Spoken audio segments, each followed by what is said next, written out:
एक मर्तबा पुरजोर तालियां बजाए, हमारे महबूब लीडर हमारे दरमियान है।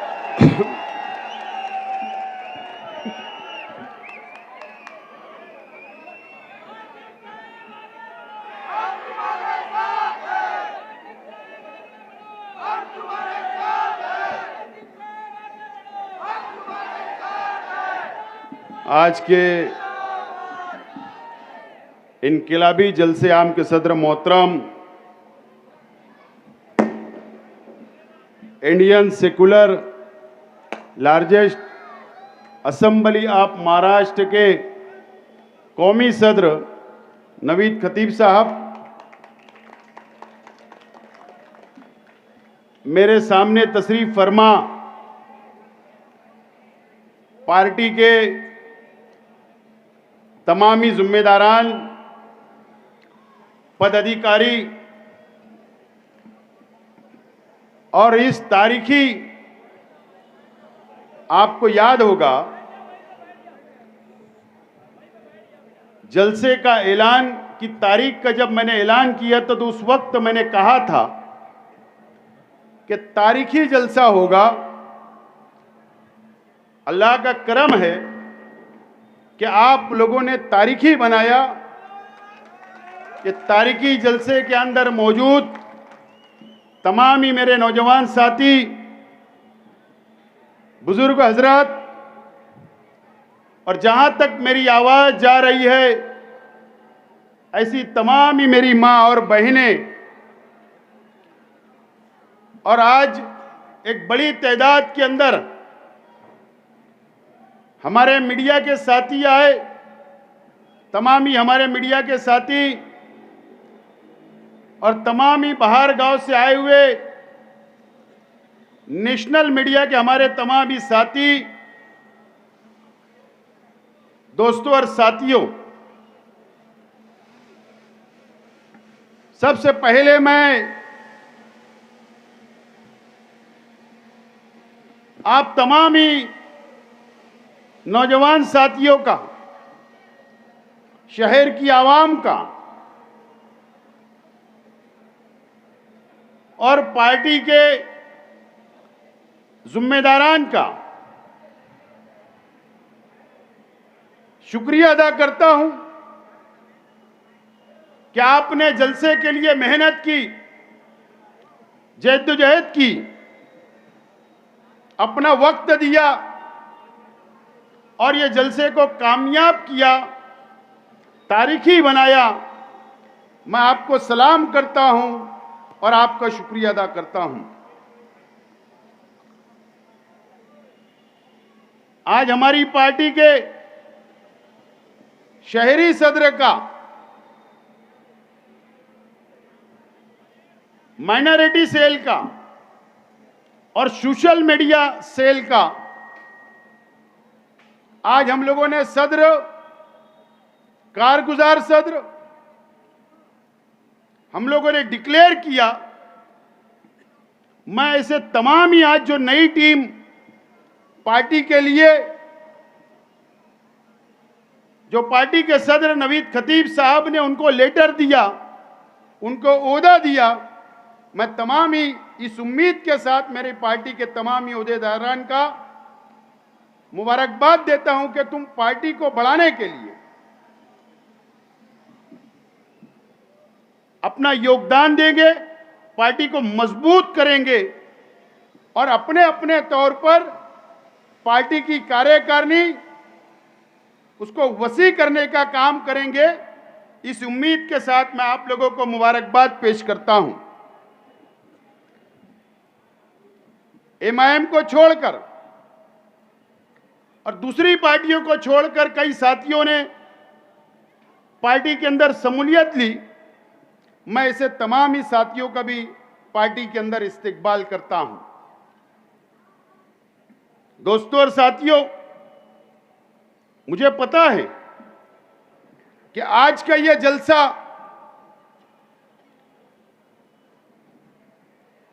महाराष्ट्र के अलग अलग शहरों के अंदर लाइव सुना जा रहा है। शहर के अंदर, घरों के अंदर मेरी मां बहनें लाइव सुन रही है, जो लोग महाराष्ट्र के अंदर अलग अलग शहरों के अंदर इस जलसे को सुन रहे हैं, मैं उनका भी इस्तकबाल करता हूं, शुक्रिया अदा करता हूं। और जब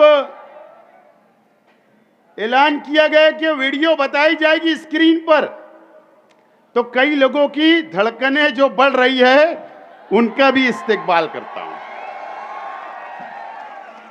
बहरहाल मेरे साथियों ने बोल दिए छोले की चटनी, ओरल, ठीक है, मैं उनका भी शुक्रिया अदा करता हूं कि मेरी पूरी तकरीर सुनना आप। दोस्तों और साथियों,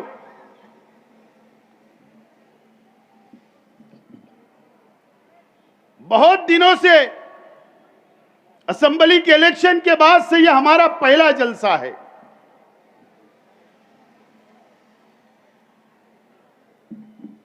और महाराष्ट्र के अंदर, शहर के अंदर हमारी पार्टी को फिरका परस्त पार्टी का इल्जाम लगाने का काम किया जा रहा है। हमारी पार्टी का पूरा नाम Indian secular largest assembly of Maharashtra है, उसका शॉर्ट नाम इस्लाम है। अगर यह पार्टी फिरका परस्त होती, अगर यह पार्टी संविधान को हटकर होती,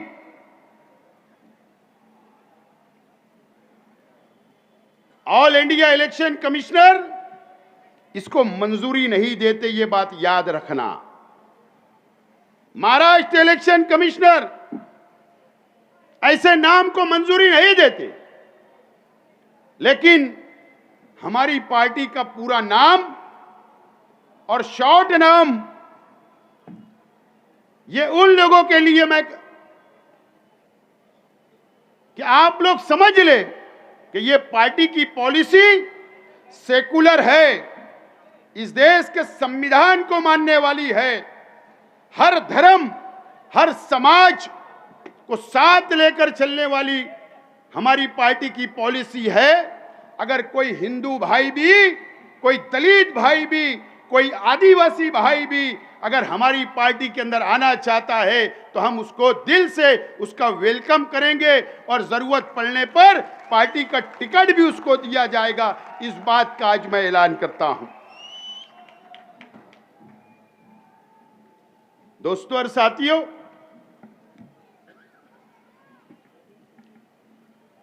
आज मुझे आप लोगों से बहुत बातें करनी है,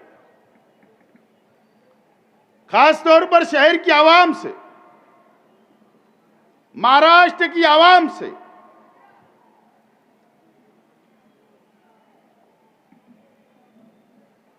आज जो माहौल इस महाराष्ट्र के अंदर चल रहा है,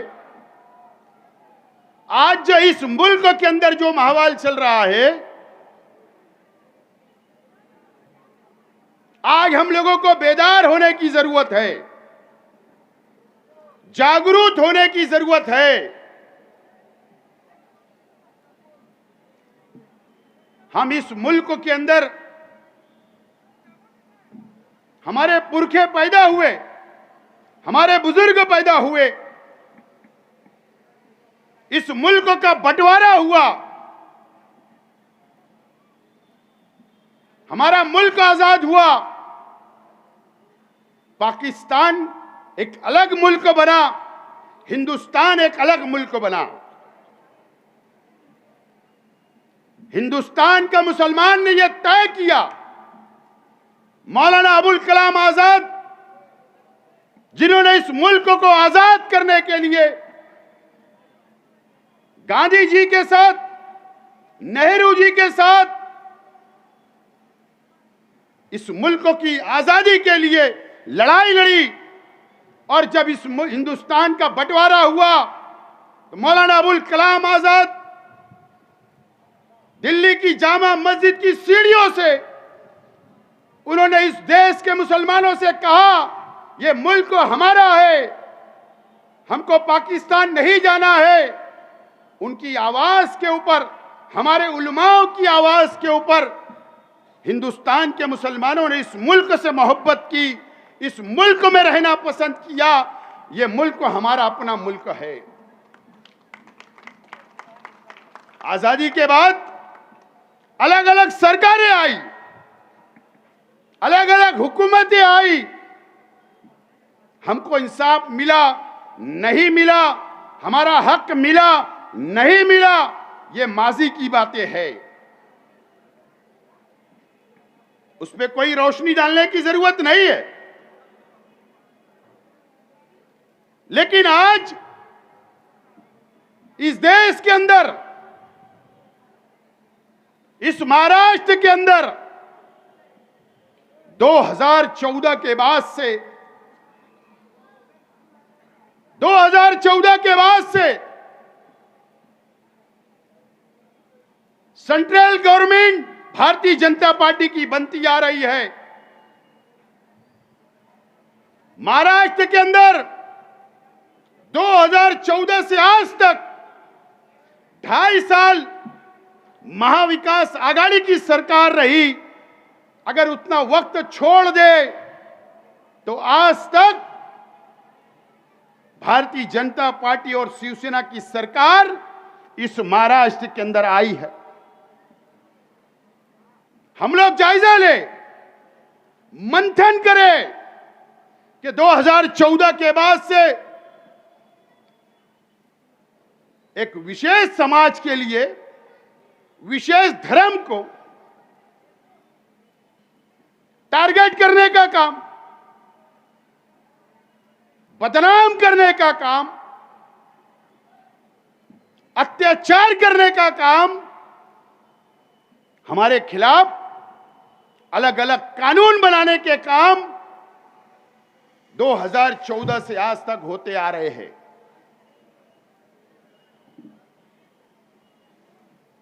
मैं बहुत ज्यादा दूर नहीं जाना चाहता हूं।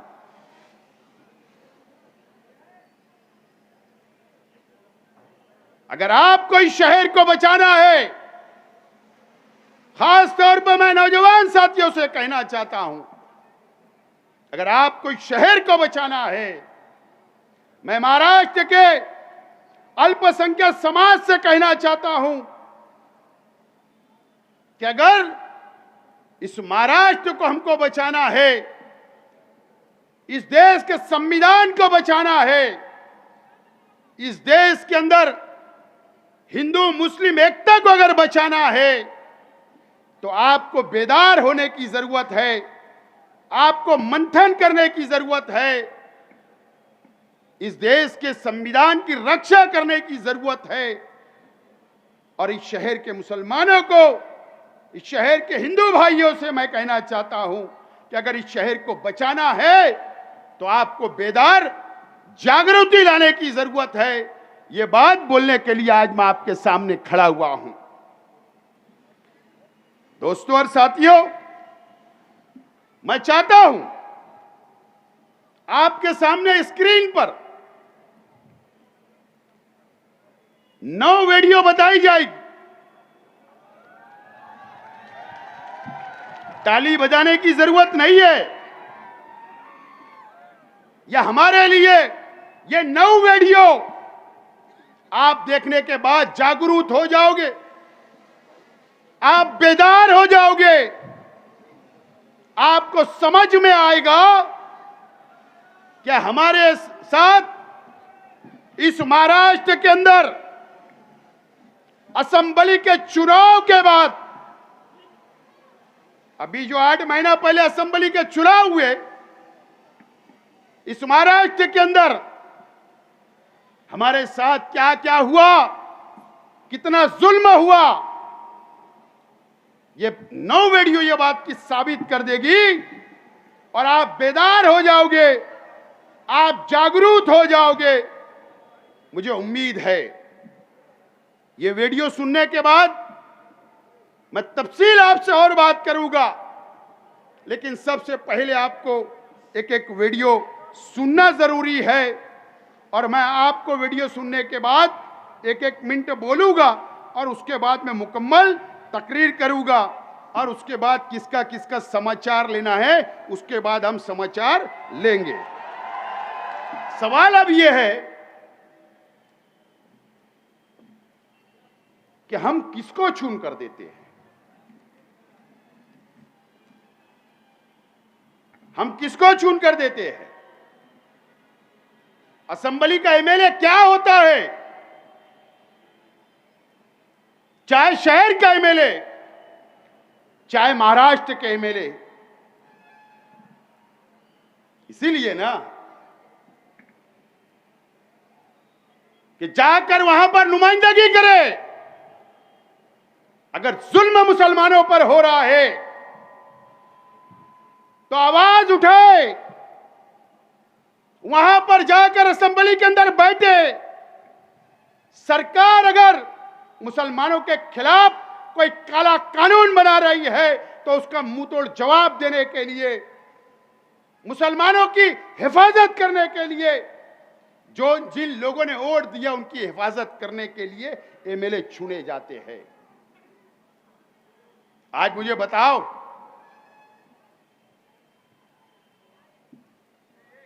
ये 9 वीडियो आपने देखा जो इसी साल की है, इसी साल की है। हमारे शहर का एमएलए,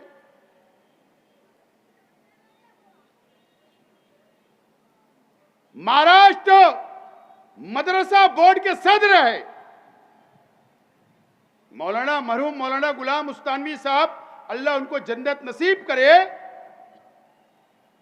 जब वो मालेगांव आते तो सबसे पहले ये बाजू में बैठकर फोटो खिंचाने का काम करते। उनके मदरसे के ऊपर आफत आई, मुसीबत आई, असेंबली के अंदर कोई जवाब नहीं दिया गया, सवाल नहीं किया गया, आवाज नहीं उठाई गई। मस्जिद से भोंगे उतारने की बात चल रही, नोटिस दी जा रही है मसाजिद को, कोई बोलने वाला नहीं, कोई आवाज नहीं उठाई जा रही। दरगाह को शहीद कर दिया जा रहा, कोई आवाज नहीं उठाई जा रही। आज असेंबली के अंदर एक काला कानून बना। आज असेंबली के अंदर मेरे पास काले कानून की कॉपी है। यह कायदा जो बना आज, उसकी यह कॉपी मेरे पास है। क्या है? नक्सलवादी, दहशतगर्दी, नक्सल इलाकों के लिए और शहरी नक्सलवाद के लिए यह कानून बना। आज कल ये असेंबली के अंदर था, पेश हुआ, बहस हुई। हमारे हिंदू भाई जो एमएलए है उन्होंने आवाज उठाई। आज विधान परिषद में पेश हुआ, काउंसिल के अंदर पेश हुआ। यह मेरे पास कॉपी है। क्या समझते हो? क्या हम यह समझते हैं आप लोग या इस महाराष्ट्र का मुसलमान कि सिर्फ नक्सल इलाकों के अंदर, जंगलों के अंदर नक्सलवादी के लिए कानून बना? उसके अंदर जहां शहरी शब्द आ गया, अल्फाज आ गया, जहां शहर की बात हो गई, इस कानून के अंदर आई। इसका मतलब क्या समझते हो आप? चाहे हिंदू हो, दलित हो, आदिवासी हो या मुसलमान हो, मोर्चा निकलेगा, मोर्चे में कोई हंगामा हो गया, कोई पत्थरबाजी हो गई, पुलिस का लाठीचार्ज हो गया, या हम हमारे हक के लिए अगर रास्तों पर निकलेंगे तो पुलिस ये कानून के तहत तुम्हारे पर दहशतगर्दी का इल्जाम लगाकर जेल के अंदर डाल देगी। ये वो कानून बना। मेरा सवाल, जमानत नहीं है, कई साल तक जमानतें नहीं है। मेरा सवाल है, शहर का एमएलए जब यह कानून बन रहा था तो कल असेंबली के अंदर क्या कर रहे थे? हाजिर थे या नहीं थे? हो सकता है एक आध दो एमएलए मुसलमान जो महाराष्ट्र के, उन्होंने बोला होगा, लेकिन दूसरे हिंदू भाई जो एमएलए है, जो कम्युनिस्ट के एमएलए है, उन्होंने आवाज उठाई कि तुम इसका गैर कानूनी तौर पर आप इसका व्यापार करोगे, आप जुल्म करोगे, इसके सारे लोगों को जेलों में डालेंगे। इस तरीके की आवाज उठी, हमारे शहर के एमएलए गायब। कौन सवाल पूछेगा? यह काला कानून बन गया।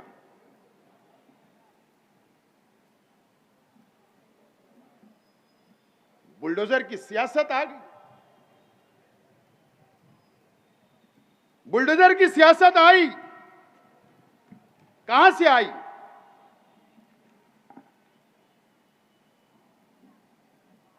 उत्तर प्रदेश, यूपी से आई, योगी आदित्यनाथ ने लाई। कई मस्जिदें शहीद कर दी गई, कई स्लाटर हाउस शहीद कर दिए गए,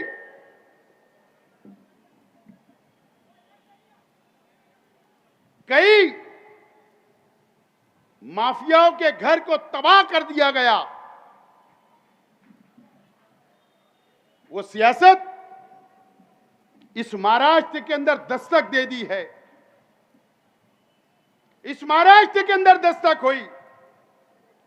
नागपुर के अंदर शुरू हुआ, फहीम खान का घर को शहीद किया गया, दरगाह शहीद कर दी गई बुलडोजर सियासत की। और हमारे शहर तक भी दस्तक आई। किला झोपड़पट्टी को उखाड़ने के लिए तैयारी हो गई। अपने अपने मकान से अपने अपने सामान लेकर जाने लगे। हम माइनॉरिटी डिफेंस कमेटी के लोग, समाजवादी के लोग, हमने शुरुआत की लड़ने की। कोर्ट से स्टे लाया। अल्लाह का करम है कि आज बस्ती कायम है, वही है। ये बुलडोजर की सियासत आ गई, कोई बोलने वाला नहीं। सर्वे नंबर 114 के ऊपर असेंबली के अंदर बहस होती।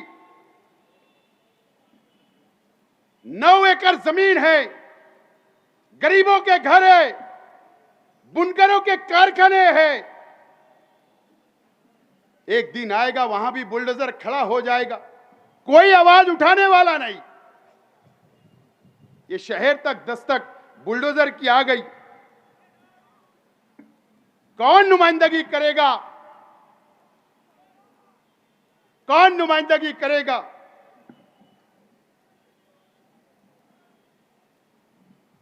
अगर मैं इलेक्शन हारने के बाद भी तमाम ही मेरे साथी, नौजवान साथी, जिन लोगों ने मेरे लिए असेंबली का इलेक्शन लड़ा, रात दिन मेहनत की, जद्दोजहद की, मेरी मां बहनों ने दुआएं की, लेकिन 162 वोट से हारने के बाद भी दूसरे दिन से अगर मैं ये शहर की आवाम की खिदमत के अंदर हाजिर हूं, आपके लिए लड़ रहा हूं, 5 जिले के मुसलमानों के लिए लड़ रहा है। वक्फ की कॉन्फ्रेंस ली, इसीलिए मुझको समझता है, मैं एमएलए रह चुका, कानून समझता है, हालात में देखता हूं,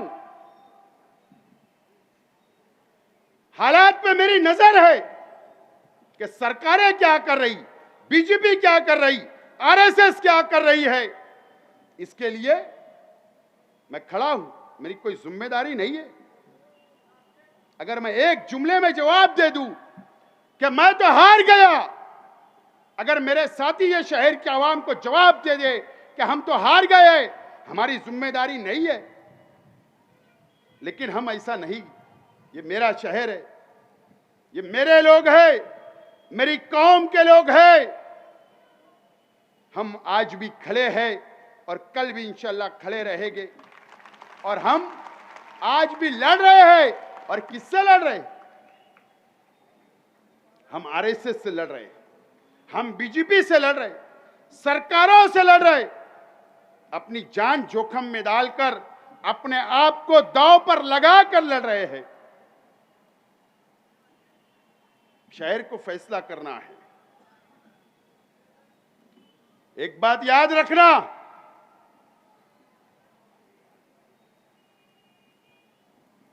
याद रखना मेरी बात,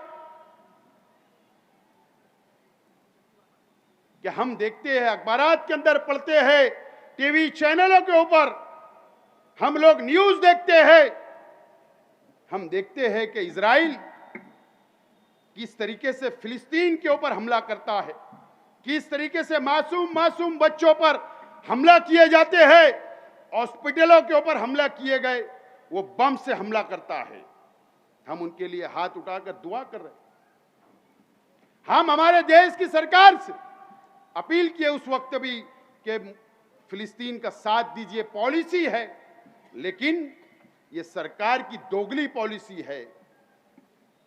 ये तो वहां हो रहा, लेकिन इस मुल्क के अंदर हमारे ऊपर कानून का हमला हो रहा है, कानून का हमला हो रहा है। इस मुल्क के अंदर हमारे ऊपर काले कानून लादे जा रहे हैं, लेकिन हमारे पास डॉक्टर बाबा साहेब अंबेडकर, उन्होंने संविधान की किताब दी, हमको हक दिया कि जहां पर जुल्म होगा, नाइंसाफी होगी, तो उसके लिए आवाज उठाने का हमको जो हक दिया है, हम वक्त की सरकारों के खिलाफ संविधान के आधार के ऊपर, संविधान के तहत, कानून के तहत जो अधिकार है, हम आवाज उठाते रहेंगे सरकारों के खिलाफ। आरएसएस का मिशन है क्या? इस देश को हिंदू राष्ट्र बनाने का। उस पे काम चल रहा है, उस पे अमल हो रहा है, और आरएसएस के बलबूते के ऊपर ये महाराष्ट्र की भी सरकार और केंद्र की भी सरकार चल रही है। और जो आरएसएस बोलती है, जो पॉलिसी बनाती है, वो आरएसएस बनाकर देखती है, और उनका सपना है कि हिंदू राष्ट्र इस मुल्क को बनाने का। लेकिन जब तक इस देश के अंदर हिंदू मुस्लिम एकता है, संविधान है, जब तक आरएसएस का इस सपना कभी पूरा नहीं होगा। सिर्फ इतना हुआ, आरएसएस का सपना पूरा, पहले हाफ चड्डी के ऊपर थे, अब फुल पैंट के ऊपर आ गए। इससे ज्यादा कोई सपना इनका पूरा होने वाला नहीं है दोस्तों, होने वाला नहीं है। तुम बुलडोजर लाओगे, तुम बुलडोजर की सियासत करोगे, हम बुलडोजर को रोकने का काम करेंगे। तुम बुलडोजर लाओगे, हम संविधान के तहत, कानून के तहत तुम्हारा बुलडोजर रोकने का काम करेंगे। याद रखना सरकार ने ये बात, याद रखना बीजेपी ने ये बात, तुम्हारा सपना कभी हम पूरा होने नहीं देंगे। और ये शहर को बचाना है, ये शहर को बचाना है। उसके लिए मेरी या मेरे साथी जान देने के लिए भी तैयार है, और जेल जाने के लिए भी हम तैयार है।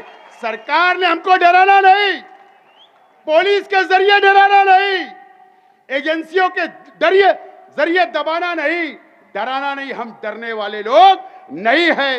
ये बात सरकार ने और पुलिस ने नोट कर लेना। आसिफ साहब आगे बढ़ो। दोस्तों और साथियों, ये शहर की सियासत, ये तमाम ही चीजें आप लोगों ने देखी, तमाम ही लोगों ने ये शहर के अंदर, अगर ये वीडियो देखने के बाद अगर आप बेदार नहीं हुए, ये शहर बेदार नहीं हुआ, शहर के उलमा अगर बेदार नहीं हुए, शहर की मां बहनें अगर बेदार नहीं हुई, तो याद रखना, मेरी बात लिख लो, मैं जिंदा रहूं या ना रहूं, ये शहर बर्बाद हो जाएगा, शहर बर्बाद हो जाएगा। माफी के साथ ये शहर की सियासत 2009 से मैं देख रहा हूं, 7 से देख रहा हूं,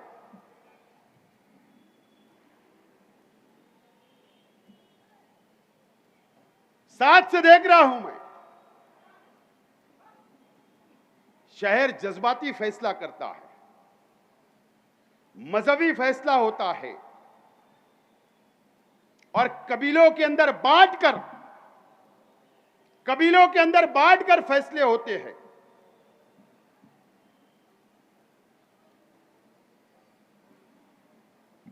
लेकिन नुकसान ये शहर का होता है, ये किसी ने नहीं सोचा,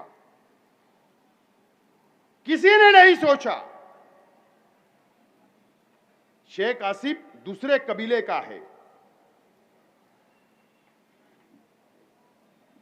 तो उसको वोट इसलिए नहीं देंगे कि दूसरे कबीले का है। यह हवा चलाई जाती, हमारे मुखालिफ चलाते हैं। अगर शेख आसिफ दूसरे मसलक का है, ए भाई खामोश बैठो, अगर शेख आसिफ दूसरे मसलक का है तो उसके मसलक के खिलाफ वोट हासिल की जाती है।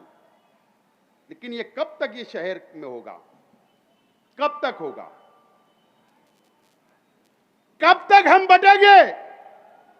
एक शख्स अपने जाति मुफाद के लिए पूरी कौम को दांव पे लगा देता, मजहब का इस्तेमाल करता, मसलक में बांटता, कबीलों के अंदर बांटता, उसके बाद ये शहर धोखा खाता। मुझे बताइए कि मेरी गलती है कि मैं किस कबीले में पैदा हुआ? अरे अल्लाह ताला ने जिस घर के अंदर, जिस कबीले के अंदर मेरा जन्म हुआ, तो मुझे क्या पता था कि असलम अंसारी किस कबीले में पैदा होगा? क्या उनको पता था? सिर्फ अल्लाह का एहसान है कि हम ईमान वाले के वहां पैदा हुए। हम मुसलमान हैं, ईमान वाले हैं, इस्लाम को मानने वाले हैं, एक अल्लाह एक रसूल को मानने वाले हैं, एक कुरान को मानने वाले हैं। क्या हमारा कसूर है कि हम फला कबीले के अंदर पैदा हुए? ये शहर को अब बेदार होने की जरूरत। अगर ये शहर बेदार नहीं हुआ तो एक बुज़दिल आदमी को क़यादत दी गई, याद रखना। शहर ने एक बुज़दिल आदमी को 3 मर्तबा चुना। ये शहर को क्या मिला, शहर ने खुद जायजा लेने की जरूरत है। जायजा ले, ईमानदारी से जायजा लो, ईमानदारी से लेना। अगर शेख आसिफ गलत बोल रहा तो जूते से मारना, लेकिन अगर हम इत्तेहाद हमने पैदा नहीं किया, हमारी सफों में एक प्लेटफार्म पर नहीं हम आए, तो अल्लाह के सिवाय शहर को कोई नहीं बचा सकता। जो दिख रहे हालात, जो मैं देख रहा हूं मेरी नजर से,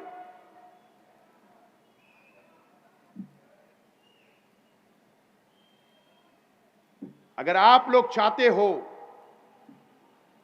अगर आप लोग चाहते हो, शहर चाहता है, शहर की मां बहनें चाहती है, मैं शहर की मां बहनों से भी एक बात बोलना चाहता हूं कि इलेक्शन आता है, मेरी मां बहनें भी सुने मेरी बातों को। इलेक्शन आता है, आपको इस्तेमा के नाम पर जमा किया जाता है, इज्तिमा के नाम पर आप जाते हो, थोड़ी देर बाद दीन की होती और फिर सियासत की होती। मेरी मां बहनों से भी अपील है कि जरूर इज्तिमा में जाइए, जरूर मजहब को सीखिए, लेकिन जहां सियासत की बात है, अगर कोई होती होगी, आपको कोई गुमराह करता होगा तो खड़े हो जाइए। क्या इस शहर के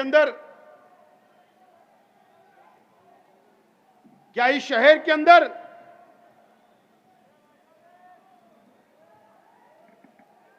मेरी मां बहनों ने नहीं सुना?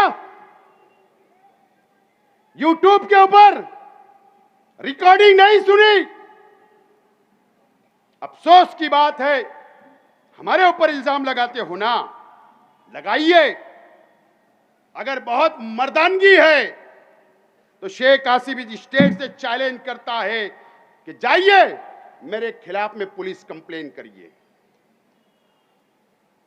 अगर आप सफाई देते हो, बेशर्म लोग हैं मुफ्ती इस्माइल साहब, और बेशर्मी की बात तो यह है कि आप उनके दिफा के अंदर उतरते हो, आप सफाई देते हो।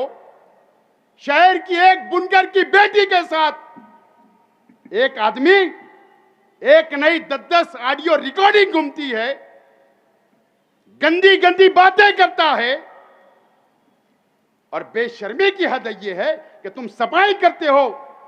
मुझे खानदान पता है कि कौन सी बुनकर की बेटी है, लेकिन मैं बोलूंगा नहीं, इज्जत रोड पर नहीं लाऊंगा। उसके बाद भी आप अपने बाजू में बैठाते हो। अगर मैं शेख आसिफ तो जा ही रहे, अगर मेरी पार्टी का कोई नुमाइंदा दिखेगा तो पहले मिनट के अंदर पार्टी से बाहर करूंगा। लेकिन शर्म आना चाहिए।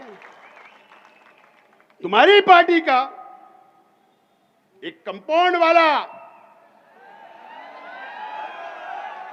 तंजीमों का जिम्मेदार, दीनी तंजीमों का, शर्म नहीं आई? एक नौजवान लड़की से, एक कौम की बेटी से गंदी गंदी बातें करते हो, उसके बाद भी बेशर्मी यूट्यूबर को बुला के बयान भी देते हो। अभी तो वो टेलर था, किसी ने मुझसे कहा है कि साहब बोले थोड़ा इंतजार करिए, पिक्चर भी आने वाली है। उसके बाद भी बेशर्मी की हद है। यह मजहबी शहर है हमारा। एक जेल में है, एक तरासन भरने वाली को, तरासन भरने वाली वो रोटी मांग रही है, भूख लगी है, उसको खाना मांगती है। रात के अंधेरे में 2 बजे जाकर तुम उसके घर के ऊपर उसको जानबूझकर बुलाते हो कारखाने में। नरी खत्म हो गई, वो बोलती है कि मैं दिन भर नरी भरी हूं, रात और दिन की नरी भर के आई हूं। उसके बाद भी और ढिठाई से उनके दिफा में उतरते हो। यह मजहबी शहर है, इसको हम मस्जिद और मीनारों का शहर बोलते हैं। इस शहर को सोचना है। मेरे एक रईस उस्मानी साहब ने कहा, सुधार कमेटी से मेरी भी अपील है, मुझे भी 1,10,000 वोट मिली, उनके तरफ से बोल देता हूं।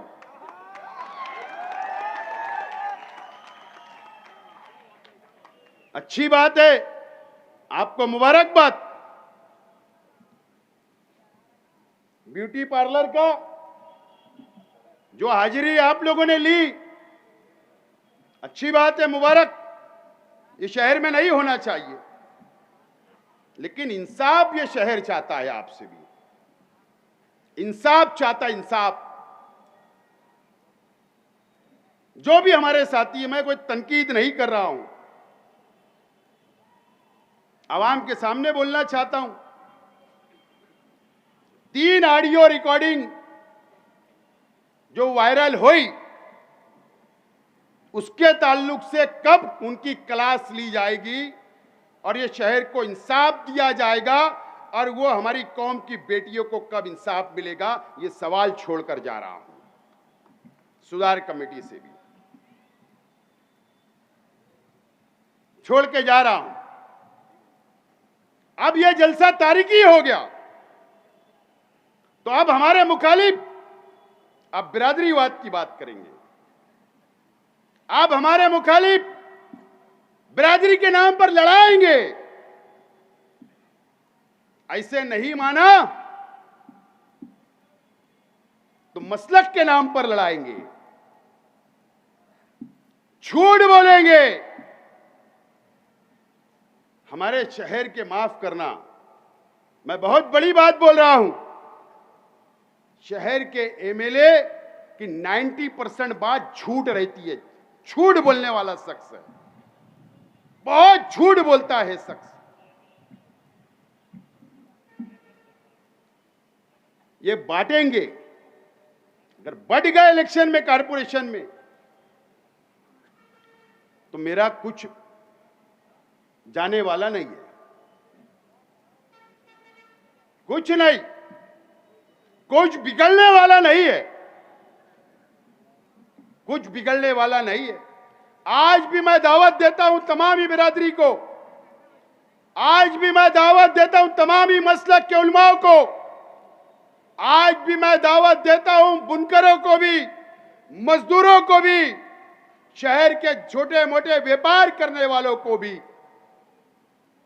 कि आइए, एक मौका आपने खो दिया, दूसरा मौका आपके दस्तक दे रहा है, आपकी चौखट पर, आपके दरवाजे पर कारपोरेशन का चुनाव।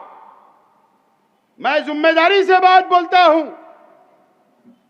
मैं 10 साल कॉर्पोरेटर रहा, मेयर रहा। अगर इस मर्तबा, अगर इस शहर की आवाम ने गलती की, कारपोरेशन क्यों जरूरी है, क्यों इस्लाम पार्टी को कारपोरेशन का इक्तिदार देना जरूरी है, इसके लिए कि आज जो बनावटी जन्म दाखिले की बात चल रही, हजारों लोगों के ऊपर एफआईआर की तलवार लटक रही है, अगर उसको रोकना है तो कारपोरेशन का इक्तिदार हमको दो। क्यों? कि जन्म दाखिला और मैयत का दाखिला कारपोरेशन में बनता है। आज इक्तिदार नहीं है, आज प्रशासक है। अगर आप इक्तिदार दोगे तो कोई बांग्लादेश या रोहिंग्या ये शहर को बदनाम नहीं कर सकता, क्योंकि एक ताकतवर लोग, समझने वाले लोग, जवाब देने वाले लोग हमारे साथी है, ये उनका जवाब देने का काम करेंगे। अगर इस शहर को बचाना है तो हमको इक्तिदार देना पड़ेगा इस्लाम पार्टी को। तुम्हारे साथ है, हम एक है। किला झोपड़पट्टी जैसी बस्तियों को अगर बचाना है तो याद रखना, लटकती तलवार कई झोपड़पट्टियों पर है, तो ताकत को से कौन रोक सकता है? हम रोक सकते हैं। इसके लिए जरूरी है इक्तिदार, इसलिए जरूरी है। अभी जनगणना होगी पूरे मुल्कों के अंदर, हर घर के ऊपर कारपोरेशन के लोग जाएंगे, कितने लोग रहते, क्या नाम है, कौन से मजहब से ताल्लुक रखते, कितने बच्चे हैं, कि क्या कारोबार करते, उसका सर्वे होने वाला है। अभी बिहार के अंदर पढ़ रहे हैं ना, इलेक्शन सर पर है, जन्म दाखिले मांगे जा रहे, जन्म दाखिले। जिसका जन्म दाखिला है वही वोट देगा, जिसका नहीं है यादी में से नाम कट। इसका मतलब एनआरसी लग रही और हमको देशद्रोही बोला जाएगा, देश के गद्दार बोले जाएंगे। वो सर्वे होने वाला है। और वो सर्वे के लिए कारपोरेशन का इख्तियार मालूमाती लोगों के पास और मजबूत लोगों के पास, ताकतवर लोगों के पास होना जरूरी है। नहीं तो याद रखना, आज अगर रोहिंग्या के नाम पर, बांग्लादेशियों के नाम पर हमको अगर गद्दार बोला जा रहा है, तो उसके बाद क्या होगा अगर हमको इख्तियार नहीं मिला तो। यह आपको और इस शहर की आवाम को सोचना है। एमआईएम 2014 से आई। ओवैसी साहब महाराष्ट्र के अंदर आए, हिंदुस्तान में गए, यहां तुमने 2 मर्तबा एमएलए, धुलिया में एमएलए, औरंगाबाद में एमएलए, औरंगाबाद में खासदार, बंबई में एमएलए, कई जगह कॉर्पोरेटर चुन कर दिया। मेरा सवाल है, इस महाराष्ट्र के मुसलमानों से 2014 के बाद से क्या मिला? मुझे बताइए, इस महाराष्ट्र के मुसलमानों को क्या मिला? क्या स्कूल मिली? तुम्हारी बस्तियों में काम हो गए? तुमको हक मिला? इनके एमएलए लोग ने असेंबली में आवाज उठाई। ये भारतीय जनता पार्टी की एमआईएम बी टीम है, बी टीम बनकर काम करी। याद रखना मेरी बात को। और आज ओवैसी साहब जो सरकारी खर्चे के ऊपर ये एयरपोर्ट से वो एयरपोर्ट, वो एयरपोर्ट से वो एयरपोर्ट, ये प्लेन से वो प्लेन जा रहे हो ना, जो तुम चमचागिरी कर रहे हो सरकार की, इसलिए कर रहे हो कि तुम्हारी वक्फ की प्रॉपर्टी हैदराबाद के अंदर तुम बचाना चाहते हो, तुम कौम का सौदा करना चाहते हो, और इसके लिए तुम बीजेपी की बी टीम करके उनको सत्ता के ऊपर बैठाने के लिए तुम आए हो और वापस आएंगे। मालेगांव की मिट्टी है, ये मालेगांव की मिट्टी है ओवैसी साहब। ये मेहनत कशों का शहर है, ये मजदूरों का शहर है, ये बुनकरों का शहर है। ओवैसी साहब, आपके पसीने छुटा दिए इस असेंबली के इलेक्शन के अंदर। आज तक चैनल के ऊपर आप बैठकर जवाब नहीं दे पा रहे थे। यह हमारी ताकत है, याद रखना। यह शहर की आवाम की ताकत है कि हमारी नई पार्टी, सिर्फ आप दोनों भाई आए, फार्म हाउस में रुक के बिरयानी खाया आपने, लेकिन हमारा मुकाबला नहीं कर पाए। और अल्लाह का करम है कि शेख आसिफ और ये मेरे तमाम ही वर्कर, मेरे जिम्मेदार थे, ये शहर था कि आपका मुकाबला करा। आपका भी जो पहरावा है ना, वो दिखावा है, दिखावा। याद रखना मेरी बात। आज तक मैं भी सियासत में हूं, मुझे भी 25 साल हो जाएंगे सियासत में, लेकिन कभी भी मैंने मेरी तकरीर के अंदर एक कलमा गो भाई को यजीद कहते हुए नहीं सुना। यह मेरी तकरीर में मैंने कभी नहीं बोला। आप क्या इत्तेहाद की बात करोगे? क्या मुसलमानों की बात करोगे? तुमने यहां आकर मुझे यजीद कहा, शर्म नहीं आई कि सिर्फ एक एमएलए चुनने के लिए? और तुम्हारा एमएलए क्या उखाड़ रहा है असेंबली में, उसका हिसाब लो, उसका हिसाब लो। न तो ये वो शहर है, कारपोरेशन के इलेक्शन के अंदर आप आना, हिसाब पूछेगा, हिसाब पूछेगा। तो अगर इस शहर को बचाना है, ये महाराष्ट्र के मुसलमानों से मैं बोलना चाहता हूं, मुझे कोई शौक नहीं है, मुझे कोई शौक नहीं है। जहां मेरा जन्म हुआ, मेरी पैदाइश हुई, मैं बड़ा हो रहा हूं, और इंशाल्लाह कब्र भी यही होगी, दफन भी यही होगा। मैं लड़ रहा हूं मेरे शहर के लिए। आप अगर साथ दोगे तो लड़ूंगा, लेकिन मैं इस मंच से महाराष्ट्र के मुसलमानों से, दलित भाइयों से, आदिवासी भाइयों से, हमारे हिंदू भाइयों से और मुसलमान भाइयों से अपील करता हूं कि अगर लगता है कि शेख आसिफ और ये पार्टी आपकी नुमाइंदगी कर सकती तो मुझको आप दावत दो, मैं आता हूं दूसरे शहरों के अंदर, हम लड़ेंगे उन फिरका परस्तों से, उन सरकारों से, आवाज उठाएंगे, संविधान के अधिकार के तहत हम आगे बढ़ेंगे। इसके लिए मेरी तैयारी है। अगर आप लोगों की तैयारी होगी तो जरूर आप हमको दावत दें, हम आपके शहर के अंदर आकर नुमाइंदगी करने के लिए तैयार हैं। दोस्तों और साथियों, वक्फ कॉन्फ्रेंस हमने ली, मैं ये ज्यादा बातें यहां नहीं बोलना चाहता हूं, लेकिन अपील करता हूं तमाम ही मस्जिद, मदरसा, कब्रस्तान, ईदगाह के जिम्मेदारान से कि 13 तारीख को उर्दू घर में एतवार को दोपहर 2 बजे 2 नुमाइंदे हमने बुलाए। वहां पर हमारे मसाजिद के मसाइल, कब्रस्तानों के मसाइल, मदरसे के मसाइल हम लोग लेकर सर जोड़कर बैठने वाले हैं। वहां पर आइए और ये रोहिंग्या और बांग्लादेश के खिलाफ आप रोड पर उतरना पड़ेगा। किरीट सोमैया के खिलाफ, SIT के खिलाफ अब हक मांगना पड़ेगा संविधान से। पीर के दिन माइनॉरिटी डिफेंस कमेटी की जानिब से एडिशनल कलेक्टर ऑफिस के ऊपर सुबह 11 बजे से 5 बजे तक हम एहतजाजी धरना दे रहे हैं। किरीट सोमैया के खिलाफ, सरकार के खिलाफ, SIT के खिलाफ जो हमको गद्दार बोला जा रहा है, जो इल्जाम लगाए जा रहे हैं, अपनी अपनी मां बहनों के साथ वहां पर पहुंचिए, ये अपील करता हूं। और आप तमाम ही लोगों का शुक्रिया अदा करता हूं इस उम्मीद के साथ। और एक बात, कारपोरेशन का टिकट